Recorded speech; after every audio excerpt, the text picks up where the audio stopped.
Hello everyone.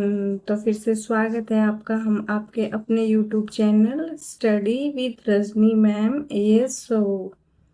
तो आज हम फिर से आपके लिए लेकर आए हैं ईडियम्स और फ्रेज। पिछली वीडियो में हमने 5 ईडियम फ्रेजेस कवर किए थे, बट आज मैंने आपके लिए 5 से ज़्यादा ईडियम्स और फ्रेज रखे हैं।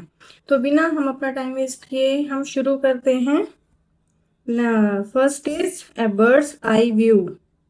A bird's eye view, a general view from above or good and comprehensive idea। ऊंचाई से विस्तृत दृश्य। इसको हम ऐसे याद करते हैं, a bird's eye view। Birds की जगह अगर हम मान लेते हैं कि ईगल है, बाज है, बाज की नजर बेटा बहुत ज्यादा तेज होती है। वो ऊपर से ही सरसरी निगाहों से सब कुछ कंप्लीट व्यू देख लेती है, ऊपर से जनरल व्यू ले लेती है। वो ऊपर से ऊंचाई से उनको विस्तृत दृश्य दिखता है, एक्सटेंसिव दिखता है। तो a general view from above good and comprehensive idea. तो इसको आप याद कर सकते हैं, ए बर्ड्स आई व्यू, ऊपर से विस्तृत दृश्य, जनरल व्यू फ्रॉम अबव। हम इसको ईगल से रिलेट करके समझ सकते हैं।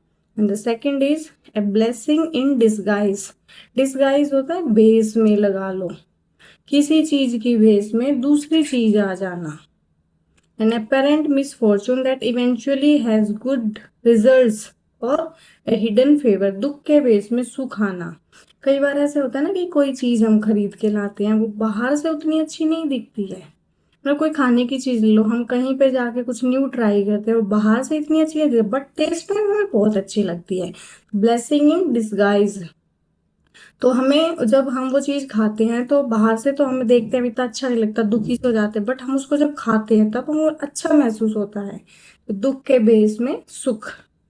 Third one is a blue eyed boy. Blue eyed अगर कहीं पे भी आपको मिल जाए ना, तो आप ये सोच लेना कि नॉर्मल से हटके कुछ डिफरेंट है। Blue eyed boy one who is favourite, बहुत प्यारा, आंखों का तारा। हम हिंदी में भी याद करते थे ना, आंखों का तारा बहुत प्यारा, मतलब तो वैसा ही है यहाँ पे। ब्लू आइड बॉय, उस लड़के को देखो जिसकी ब्लू आंखें हैं, वो सबका फेवरेट है, बहुत प्यारा बच्चा है। Next one is A bolt from the blue, something unexpected and unpleasant, A complete surprise. आकस्मिक घटना, एकदम से कुछ हो जाना, कंप्लीटली सरप्राइज हो किसी के लिए। मान लो ए बोल्ट, बोल्ट को हम याद करेंगे बुलेट से। बोल्ट फ्रॉम द ब्लू, अरे ब्लू कलर से बुलेट निकली है, मतलब ये लोगों के लिए एक सरप्राइज है, समथिंग अनएक्सपेक्टेड है। Okay. The next one is A bone of contention. हमने वो वाली स्टोरी तो जरूर सुनी होगी, जो वो डॉगी वाली होती है, जब उसको कहीं बोन मिल जाती है, वो ऐसे दांत में दबा के भाग रहा होता है कि कोई देख ना ले, बचा के कि बाकी के डॉग्स ना आ जाए उसके पास। तो वो पानी में अपनी परछाई देखता है कि वो, तो वो झगड़े की जड़, बोन ऑफ कंटेंशन, झगड़े की जड़ होना। कंटेंशन मीन्स झगड़ा, कोज ऑफ डिस्प्यूट, कि वो जो बोन है वो झगड़े का रीजन बन गई है। अगला है ए bull in a china shop. इसको हम इससे पकड़ेंगे, चाइना शॉप से। चाइना शॉप जो होते हैं, चाइनीज जो आइटम होते हैं वो यूनिक यूनिक से होते हैं, हालांकि उनकी क्वालिटी इतनी अच्छी नहीं होती है, बट वो बहुत यूनिक यूनिक से अलग अलग चीजें बनाते हैं, छोटी छोटी। तो चाइना शॉप के अंदर इतनी अनोखी चीजें होती है और वहां पे है कोई बुल। ये तो बड़ी अजीब सी चीज है। An extremely awkward clumsy person, बेढंगा, इसको हम बोल सकते हैं बेढंगा। Okay. A bull in a china shop, an extremely awkward clumsy person, इससे आप इसको याद कर पाएंगे। Next one is a burning question. हर तरफ एक ही क्वेश्चन, बर्निंग क्वेश्चन, हर तरफ एक ही क्वेश्चन है कि सरकार सोनम वांगचुक ने इतना लंबा अनशन पे वो बैठे हुए हैं, भूख हड़ताल उन्होंने की हुई है इतने दिन से, लेकिन गवर्नमेंट बिल्कुल भी कुछ नहीं कर रही है, बात करने तक आगे नहीं आ रही है। यानी कि सबके मन में एक ही क्वेश्चन है कि why this government is not taking any step.